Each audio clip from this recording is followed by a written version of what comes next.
Thank you, viewers and listeners. Welcome back to Business Chronicles here at Studio 84. Studio 84 is a podcast space set up to facilitate individuals and businesses tell their stories and along the opposition themselves as authorities at what they do. For we believe that everyone is an authority at something. My name is Solomon Tumwesigye, one of your hosts here at Studio 84. And I'm pleased today, like I warned you last time, I had a feeling my next guest would be a doctor. He's about to tell us what he specializes in. We had a dentist before. So Dr. Geoffrey Mujisha, your name Mujisha, I noticed is spelled differently. You had to go there. Just like many other things about you are different. Yes. Please introduce yourself. Tell us why your name is spelled differently. I don't know what tribe or what language that Mujisha is in, but my short life, I had never seen a Mujisha spelled like that with a J. Right. What's that about? Even before you introduce yourself, let's first get that out of the way. Well, since it's urgent. It's urgent. I'll go straight to it. Yeah. So, in O-level, particularly Form 4,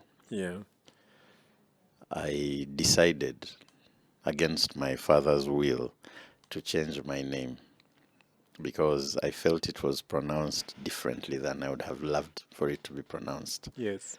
So all the kids in school would call me Mugisha. Yeah, they would say it in English. Yes, and I thought that was one, an African, but two, and most importantly, I was not Mugisha, I was Mujisha. So in my not even Mujisha, Mujisha. And so I actually wanted to change it to Mujsha without the I. Yeah. But I felt, well, maybe I should give people a chance to, say Mujisha. But unbeknownst to me, when I changed from G to J in Runyankore, Runyachitara, especially Runyankore Ruchiga, that would be then. It has a different meaning. Yes, it would. No, it has a different pronunciation, which really? Is Mujisha, because J is a J, not J. So I didn't know that at the time. By the time I knew it, it was my official name. That's what I had my Form 4 result. So I had to use it from then on as my official name, and it's been that way since. So now, among the questions I had lined up in my head to ask, I have one more question. Yes. That I can ask now. Maybe we can come back to it later, hopefully. What other things in your life have you looked at and cut a wire and said, let's do this? Because that's exactly what you did. Yes. These people, I'm tired of correcting them. Yes. Let me give it to them the way it's supposed to be given. I'll change from G to J, and I see how they'll still get it wrong. Right. Are there many other things you've approached like that in life? Absolutely. And I'll give you one. Oh, okay. Now introduce yourself. Sure. Well, thank you very much, Solomon, for hosting me. I'm happy to be here in Studio 84. The name is Geoffrey Mujisha. Yes. I hope the viewers and listeners get that right. We'll spell it right in the lower third. Especially, spell it right. Right now, I'm a health and wellness coach and enthusiast. Yeah. In my previous life, I practiced as a medical doctor, specializing in venerodermatology, which... That sounds like venereal diseases. And skin diseases, that is correct. So I'm an STD specialist. Oh, Lord. Well... That makes a lot of sense. Even your tagline for Sukuma now makes sense. Oh, come on now. Well. Go on. However, I further specialized in HIV, and I worked as an HIV specialist for about 15 years, both in the public sector under the HIV STD AIDS control program, in the Ministry of Health of Uganda, and also in the well, you could call it private, but I'll call it the NGO or non-profit sector, Yeah. where I worked for about 10 to 12 years. And so, interestingly, I, at 45, decided to take a sabbatical because I felt that having been inspired to join the HIV world as a result of a personal tragedy, because I lost my father to an HIV/AIDS related illness as a teenager, I did as much as I could to contribute in that space in terms of technical expertise, but also in an effort to prevent the most at-risk populations as well as vulnerable groups from acquiring HIV, or to help treat them if they acquired it, and support them in the process.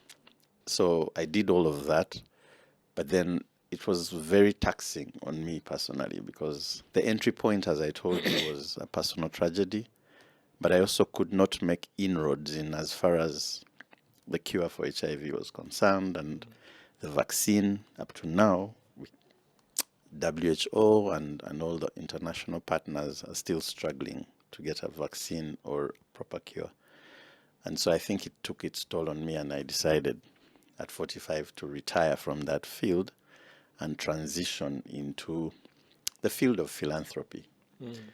And the field of philanthropy is where I decided eventually that I would go more into health and wellness, because at the end of the day, whereas HIV is a communicable disease, the problems that we have now are increasingly as a result of non-communicable diseases, which are Lifestyle falls lifestyle related. And so that marked the journey, the beginning of the journey, personal journey for me to transition into the health and wellness sphere. Initially, I just thought about it because I was not well. I was obese. I was borderline hypertensive, borderline diabetic. And the turning point was a weekend, Saturday afternoon.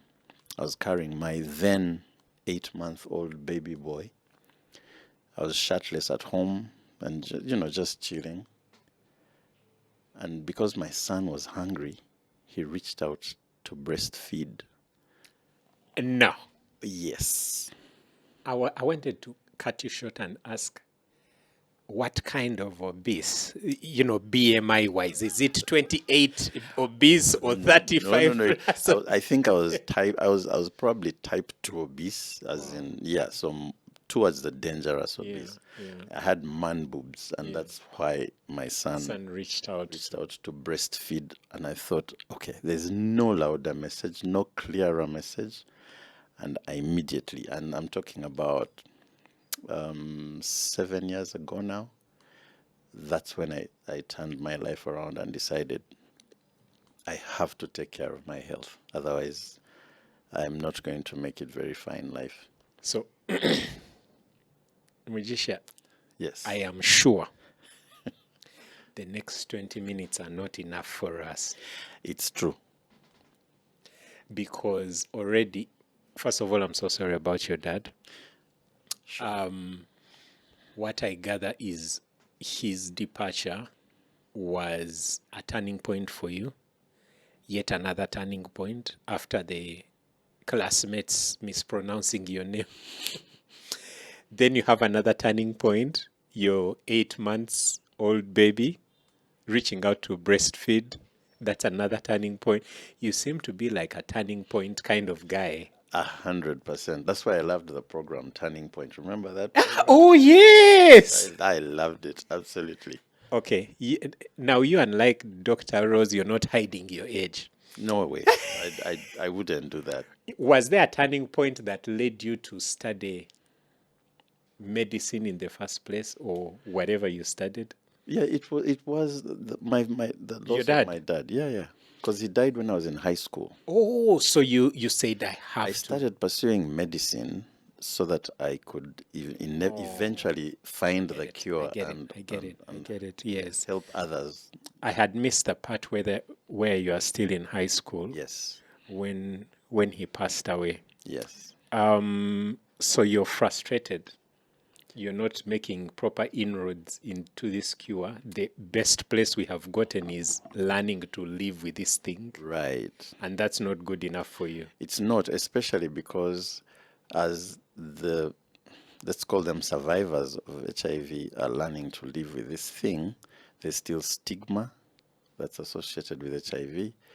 There's still the big question of, okay, so kids who are born with it and are now 18, they're 21, they want to get partners. How are they going to go about it? They want to have children, and we're saying, no, that's not a good idea. They want to live normal lives. And now they have the same problems as anyone does who is HIV negative, except the HIV positive. And so this is when I realized there's actually obesity amongst HIV positive clients. There's all these non-communicable diseases as well. Affecting them. Yes, the cancers, the heart diseases, cardiovascular health problems. So I realized, you know what, now it's more about a holistic approach. It's no longer just about this one problem, especially because almost everybody could access antiretrovirals at this point. Yes. And they were able to live much longer than my dad was able to, and people around that age. And so that, for me, was an indicator that it was time to leave this space because there's no more impact. We're not making any more progress from here. Exactly. So, Mujisha, now back to where the third turning point that I know of. You said, this stops now. Yes. I have to turn this body around. What is your first stop? How much knowledge do you have? I know you're a medical doctor. Yes. But how much knowledge do you know about health and wellness? What's your approach? Very good question. Incidentally, in medical school, we're not taught much about some of these, what you'd call lifestyle issues. Yes. No one teaches us about nutrition. We just brush over it, really. No one teaches us about prevention is marginally talked about. Yes. We're mainly, focusing on the curative. The cure. Yes. So diagnosis and curative perspectives. And that doesn't help much, because why should I wait for a client to come with a diabetic condition, or, is hypertensive or has cancer? And so I thought maybe the public health approach will make sense. But even then, the public health approach is very vast. There's so much I could do. Yes. And so the focus on myself was, how do I get from being pre-diabetic and borderline hypertensive to a healthy normal style? Like you said, I had no idea what to do, apart from what everybody does. Find a gym, enroll, start going there every day. Yes. So I did exactly that. And my first gym was Africana. They have a very big community there of, professionals.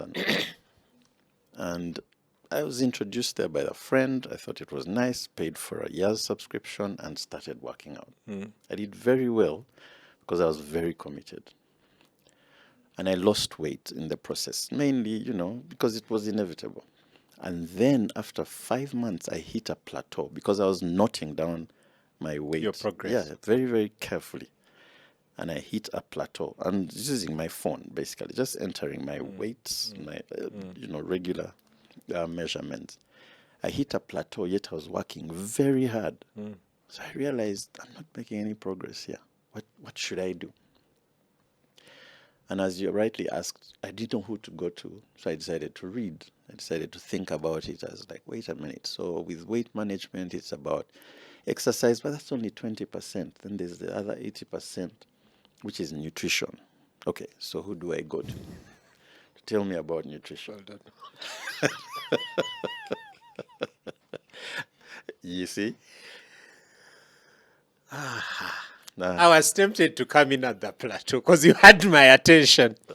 The moment you told me I went to the gym, I was like, wait for it. Yeah, Wait for it. it has to come. Because the plateau is a real thing. Always. So, explain to our friends who did not study geography what a plateau is in this case. Well, in this case, a plateau it refers to a graph. So By the time they didn't do geography, they didn't do math. Let me give it a shot. So, a plateau in this case is when you start a habit or lifestyle of working out. Initially, normally, whether you're dieting or eating healthy and all, you lose weight. right. It just shades off. Your face becomes thin and all that. Then you reach a point and it stays there. Exactly. It It's at stagnates. 60, it's at 80, it's at 90, whatever it is. You lose like 5. And that 5 makes you look different. Then it stagnates. Yes. That's Now, right. at this point, you better find a professional because it's frustrating. Exactly. Now that, I think for me, that was the next turning point. So that's the first point where you get my attention on the plateau. Yes. I hoped you had survived it, but we have all suffered it. Yeah, no. The next point is where working out is 20%. 100. I mean, Proper 20-80 rule. yes. We it's spend correct. 80% to work out only to get 20% results. Results. Exactly. And so I realized, oh my God, I have to take this other journey now, the serious one. Yeah. And for that, it was, I read books. I read books about diet using blood types. I read. Oh, that one You've too. heard about, James, there's a whole Heard book. about it, understood it. Oh, yes. And then Where I'm O plus and meat is my thing. Thank you very much. That's exactly what happened to me. So I did that. I went into I tried the vegan, the vegetarian diet. I tried the keto. It was all sorts of things that I was bombarded with online, especially, but I was also reading a whole lot. And, well, I don't know what worked, but What an honest doctor. I can tell you for a fact, I have no idea what worked. But then, lo and behold, I start leaving the plateau and now really, really hitting my targets. And even I think it was the blood type thing. you know what? Because our ancestors never knew their blood type. Thank you they very were very much. lean and healthy. So it's crazy. There's a lot of research that yet needs to be done Yeah. in this area. So I then started losing weight again. And okay, I lost so much weight that I became featherweight. And at some point I was 60. So my BMI, according to my BMI, According to your height. yes, Yes. so BMI is the ratio between my height and weight. According to that, my recommended upper extreme weight should be 73 Upper extreme. kilograms. Yes, for my height. Wow. So I'm 5'10". So I'm supposed to be to be in the normal BMI range. It should be between, I think it's about 59 or 60 something to 73. So I went all the way to 69 kilograms. And whereas I was feeling good, wearing suits and looking very nice, everyone thought I had contracted HIV actually. And my own mother said, my son, if there's a problem, please let me know. Baby, mommy. Listen, the courageous one say, is this intention? So she knew it was intentional. But then when I went to 69 kgs, she says, are you sure? Are you sure this is intentional? Yeah, are you sure this is what you want? Because there's something wrong. I looked like a 60-year-old man because I was dehydrated more than anything else. And so I was eating right, I guess, but then I was not hydrating enough. I was not really taking good care of myself. And so, yeah, at 69, I thought, okay, this is enough. I need to now find a way of at least going to 72. Not 73, but 72. What an envious problem. I know, right? That was a good problem to have, and I was on top of the world. But I'll tell you this, what helped me the most was that I had a support group. Yeah. And the support group was my family. because remember, I was changing my lifestyle. They were not party to it, Yeah. but I had to bring them into it because otherwise, I mean, I have all my meals at home, all of them. Oh, hold on. When you say family, from talking about your mother, I'm tempted to think your old family. I'm talking about now family's wife, His children. wife, children. Yes, Yes. that's true. So imagine from eating normal to there's no eggs grass. at home.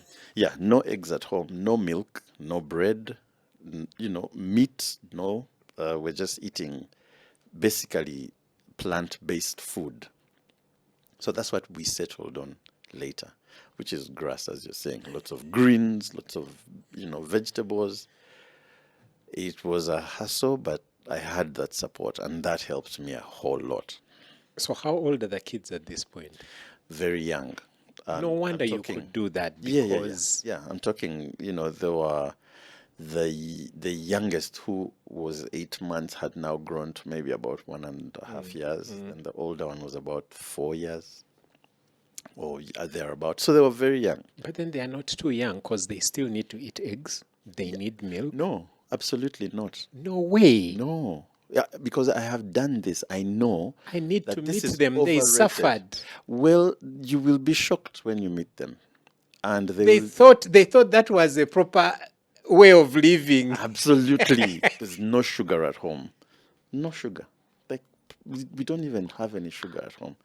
No milk, no bread, no of course, no margarine, butter. 4 years is young for them to think that taking tea without sugar is normal. But it's also young enough for them to learn that it can Yeah. be done. Yeah. And for me, it was, I've learned this late. If I can teach them early, and of course, my wife was up in arms. She was like, "We have now become poor." I can relate with the wife at this point. Man. No. She's like, she's. But hold on, my mind works really, really fast. Tell me. 4 years, they are not yet. He's not yet in school. She. She's not yet in school. She was starting school. Are you? Where are you staying? Like in an estate? Are you staying in your own gated in place? our own, yeah, in our own place. Does she get to visit neighbors, drink there and drink sugar, know that life is better? The grass is greener outside. I'm trying to see how practical this thing is. It's absolutely, it worked for me. I'm telling you, I did this. And yeah, so at 4, you're lucky she's not going to school, so Right. she doesn't get to taste friends' snack. right. So she's just at home. She's not Basically. visiting. She does visit, but even then, Yeah. she knows that this is how we live at home. Food just tastes different Yeah, it is elsewhere. different, yeah. And this is, they actually took this on. And yeah, a lot of people are thinking you're making your kids suffer, they're going to be stunted. Like, how can you do this to your own children? Do you even love them? I was like, All valid questions. well, no, thank you very much. And so, well, on top of that, I am continuing to work out. Okay? That's when I decided, I should also try swimming. Yeah. Went into that. And I was in the middle of that, and a friend of mine interested me in a dance class. And she was actually my she knew that what my target was and all that, but she knew me enough to know that I love to dance. But then she realized if I love to work out as well, she found something that combines the two. So I can dance as I work out. And I thought, does that exist? That's it. Yeah. That would solve all my problems. So I got introduced to Sukuma. This was 2016. Sukuma is a dance fitness workout that was so much fun. I went one Sunday and just sat at the back of the class and actually didn't sit. I stood throughout the 1 hour session. I was mesmerized by Were what you supposed to be dancing? I'd just gone You were to just check an it out. observer, yes. Check it out to see whether it's actually something that I can do. And I have never looked back since. Okay, so I heard of Sukuma many years ago. Yes. Most, the ladies like to go and do Sukuma. Why is it that it's mostly ladies in those dance classes? For two main reasons. One is that men are shy. Yeah. And in as far as dancing is concerned, they're not as bold and brave and even willing to To go. embarrass themselves. That's the thing. By failing to dance Failing to properly. dance. They have two left feet, most of them feel, and so they're like, I'm not doing this. Yeah. But of course, the other thing is that in as far as working out is concerned, men believe more in strength Yes. exercises. Training or exercise. Yeah. Yes. And they feel that's what's relevant and maybe even effective for them. So dancing, come on now, that's just playing. We do that every weekend. And yet, Yeah. the dance workout, I have seen weightlifters, footballers, professionals in different sports coming to a dance class thinking it's a piece of cake, and they cannot do 30 minutes of it because it's very high intensity cardio workout. It's very, very serious. And so with the strength and all these other things they do out there, they come here and think it's going to be a piece of cake and a walkover, and they cannot handle it. Now, it goes back to the I'm being embarrassed here. This is a women's thing, and I'm supposed to be looking exactly, and you can't macho. sustain an hour. I can't even do an hour. The girls are meanwhile going, enjoying themselves, and you love the music, but you cannot breathe. Your breath is out. And so I think that's why you have mainly ladies. But then in general as well, through my medical practice, I noticed that women seek solutions for their health problems much more than men do. So women, once they recognize they have an issue, they will be very quick to go to visit a doctor, to consult. Men, until the problem is really big, like they're bedridden, It's like asking for direction. Exactly. That's we're wired like that. Now, for me, I just love dancing, and I also wanted to work out, and I found this perfect combination within the Sukuma dance fitness. So, I do a bit of running. Exercise more than your average guy. Right. I can wake up and cycle 30 to 50 kilometers in a heartbeat, with no prior training or whatever it is. But I can tell you that the other day at Tembuzi, Yes. when you did us, 5-10 minutes? Right. As the next day, I was feeling aches in certain places that I didn't know existed. I know. So I have done aerobics, but you're dancing. Oh, yes.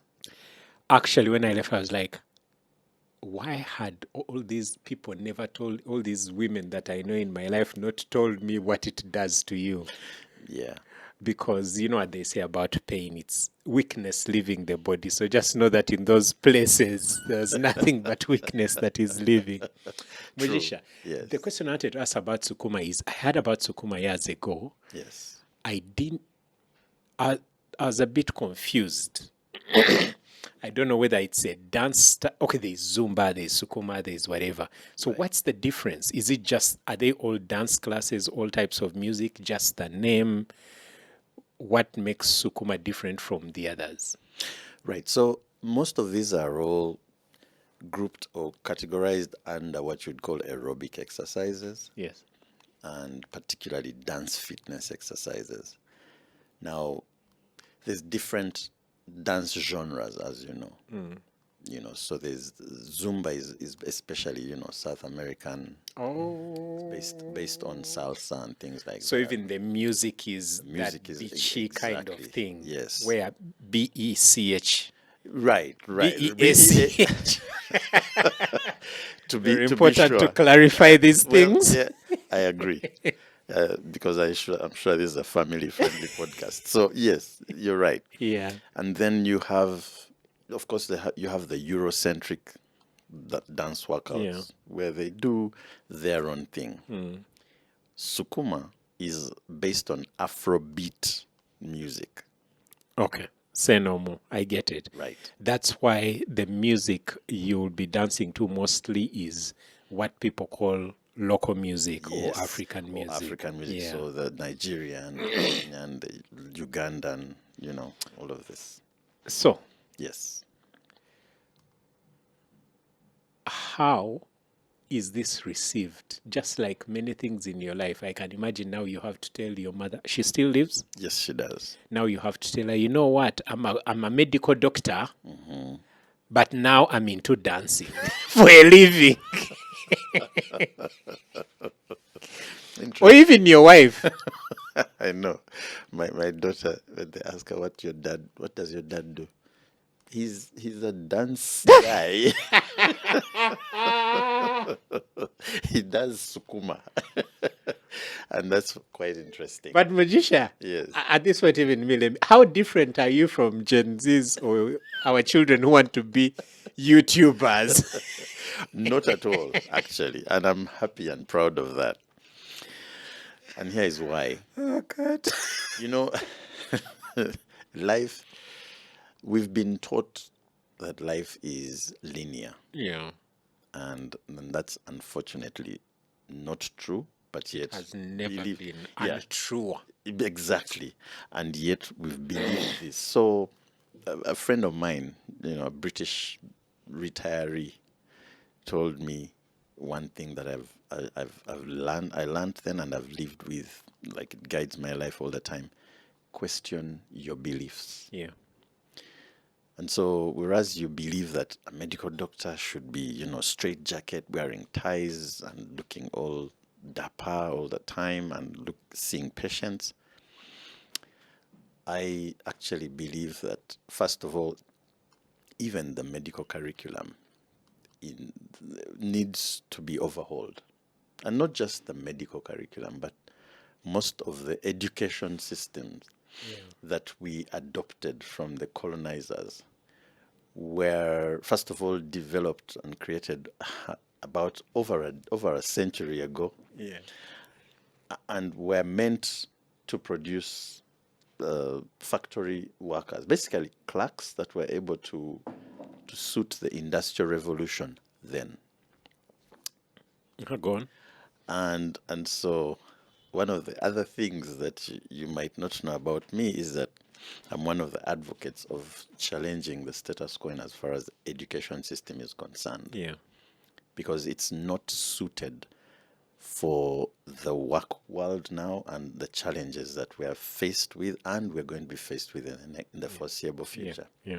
And yet, we continue to pay a lot of money to take our children to schools to learn a lot of stuff that's either irrelevant or useless to them, even as they study it, and more importantly, that's not going to be beneficial to them as the world is Going evolving. forward, yes. So, as such, I felt that from my experience, in the clinical research and eventually public health space, I realized that we need to put emphasis on prevention. We need to put emphasis on educating the masses, helping them to unlearn many of the things that we think are relevant in our lives, so that they can now learn the things that really are relevant in our lives with the way the world is moving and the way technology, for example, is advancing right now. I can tell you for a fact that with artificial intelligence, that even the most experienced radiographer in this world will not outsmart an AI agent that is taught to read X-rays of even a particular disease. Because that AI agent is going to read millions.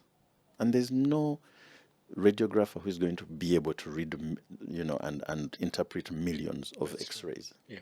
And so this is just an example of how things are. I mean, right now, because of AI, we've been able to identify protein that we've never known existed. So there's so much that's happening. And so for me to say I'm just like the Gen Zs, as you're saying, is because I am aware of what's happening around us.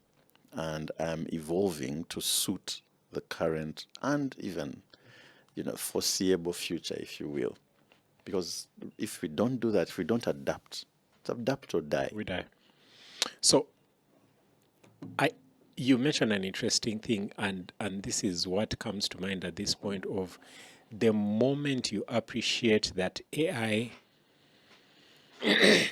draws its references from millions of resources, Yes. then you realize that you can't catch up. You can't compete. Right. Because a resource like AI that has read millions of images Yes. and interpreted them, reading results from all these, is now, it brings all this resource to read one, and compared to a radiographer who has read maybe hundreds Exactly.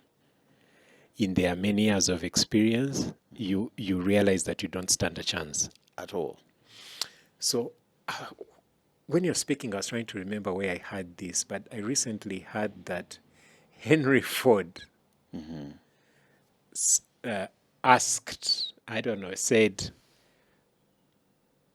may I be right on this? If I'm wrong, someone in the comment correct me. Said, why do I need a whole human being to do work that I need only hands for?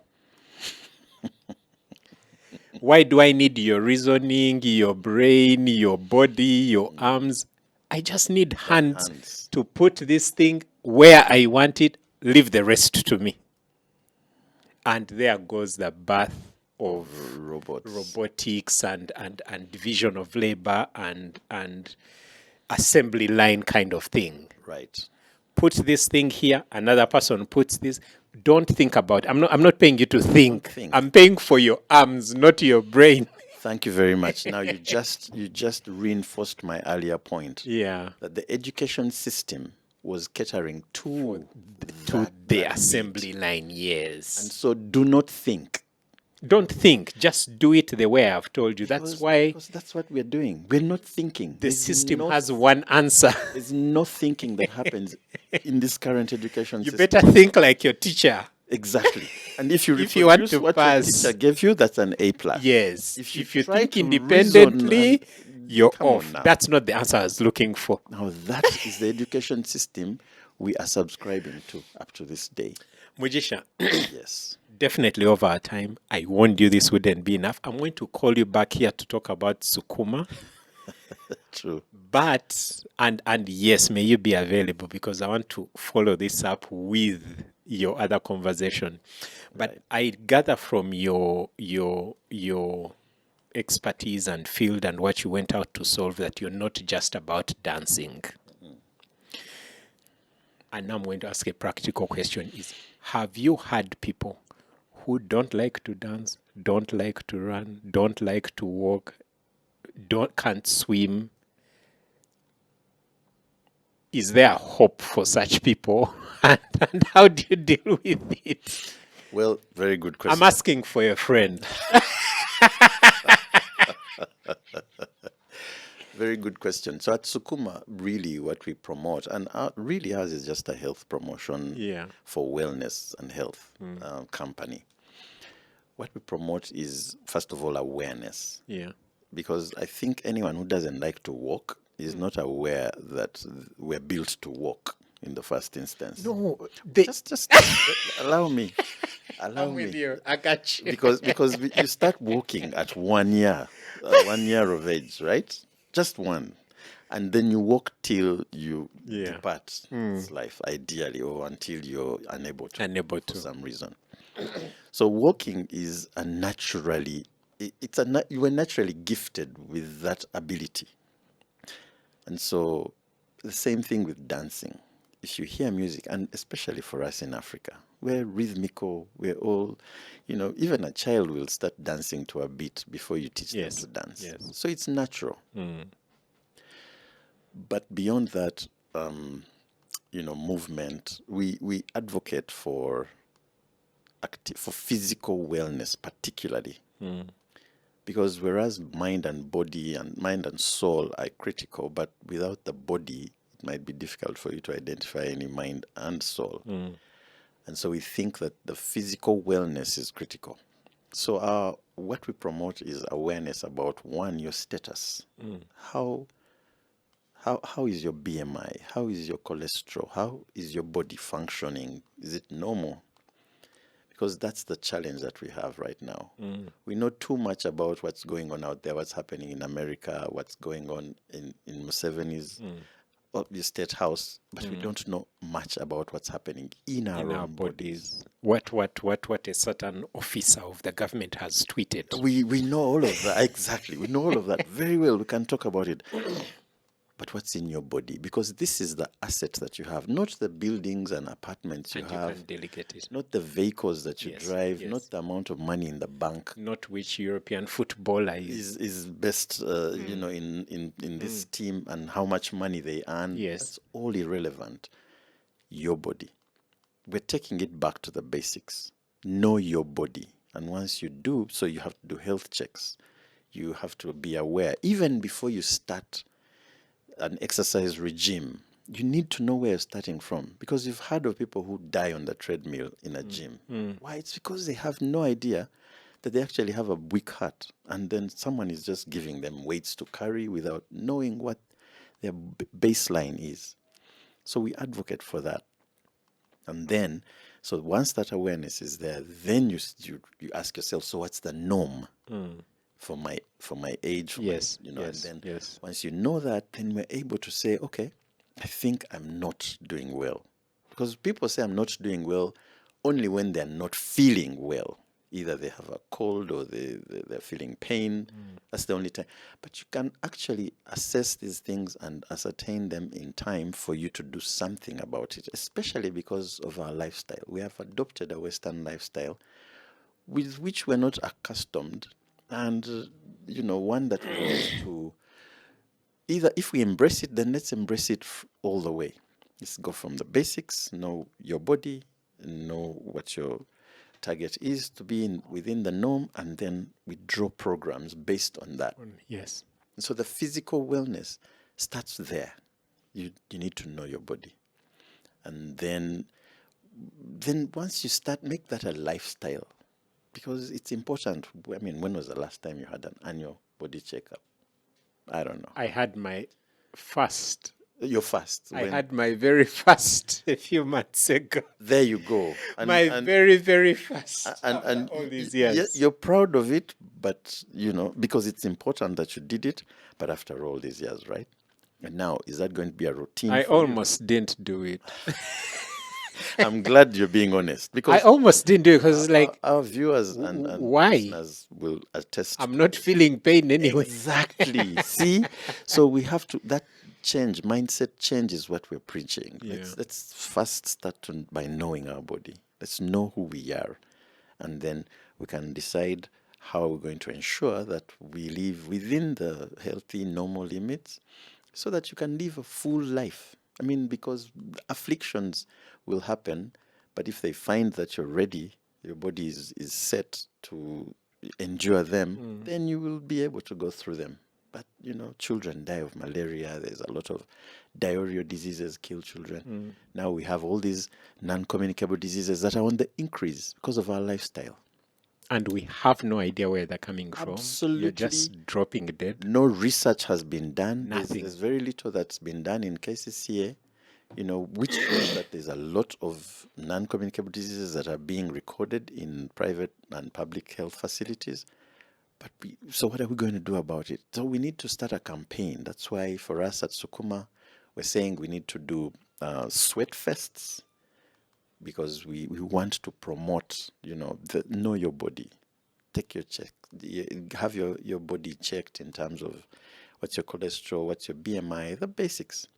And then have a program, like deliberately, intentionally ensure that you're working towards keeping a healthy body. So let's slightly, it's the very last thing. Yes. This sweat fest thing, it has my attention from the name. Right.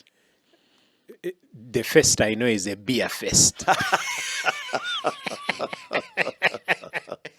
which I'm sure you've never attended, but you know about it. So, Sweat Fest. Yes. Sweating festival. Exactly. Why am I even bothering? You just nailed it on the head. That's So it. what happens at a typical Sweat Fest? Typical Sweat Show Fest. up at a Sweat Fest. The objective of the Sweat Fest is for us to promote and to engage with the clients or participants in activities, physical activities that are going to get them geared up to sweat, to have fun, but most importantly, to start taking up these activities and interventions in their day-to-day lives. And so it's a half-day event that has got all the activities that will engage all the way from children to adults, even elderly people, to make sure that we're sweating, we're active, we're running up and down. But, like I said, first and foremost, we're promoting Know Your Body. Yes. Health checkups. So we'll have health checkups there. Health checkups there. It's a full day event? A half-day event. Half-day event. Yes. We have health We have health checkups. checkups, We have very, very different critical. activities. Different activities. You have, of course, the dance sessions. Yes. You have got others for children, which are specific for kids. We have the nutrition assessments. We also have, just for good measure, we have people, exhibitors, who will be providing products and services and information to access those products and services to promote activity. Maybe workshops or something talking about this. You know, my other mind is into events. I'm visualizing it already. It's an exciting event. Well, thank you. Maybe even before we have like a program from 8 to 10 or whatever it is, or throughout the whole half day, we have health checks ongoing in a certain tent. Exactly. From 8 to 10, we have a dance or something. Then we have an aerobics workout. Then we have, so that I know what time I want to come in. Then after I can hang around, chill in one of those tents of providers, or in a general hub tent. Music is playing. I'm just enjoying my whole morning there. But you're active. We don't want you seated. We want you active. There's no lounge. Well, the lounge will be just for taking breaks. Okay. Yeah, and we'll be very deliberate about that. You're not going to come to lounge. That ceases to be a sweat fest. Exactly. We need you to sweat. Because sweat really is an acronym for us to mean Sukuma Wellness Experience for Active Transformation. What have you not thought about? Stop it. Our viewers and listeners, this has been Geoffrey Mujisha from Sukuma Foundation. I think you'll come back, eh? I must. We have barely scratched the surface. Geoffrey will be back on our next episode. May I keep that promise to talk more about Sukuma, and how the journey of Sukuma has been. Because I realize we've just stopped at where he starts with Sukuma, then we jumped to what Sukuma is working on, which is the Sweat Fest. Right. Look out for the Sweat Fest near you. Until then, my name is Solomon Tumwesigye. We'll catch you on the next episode. Thank you.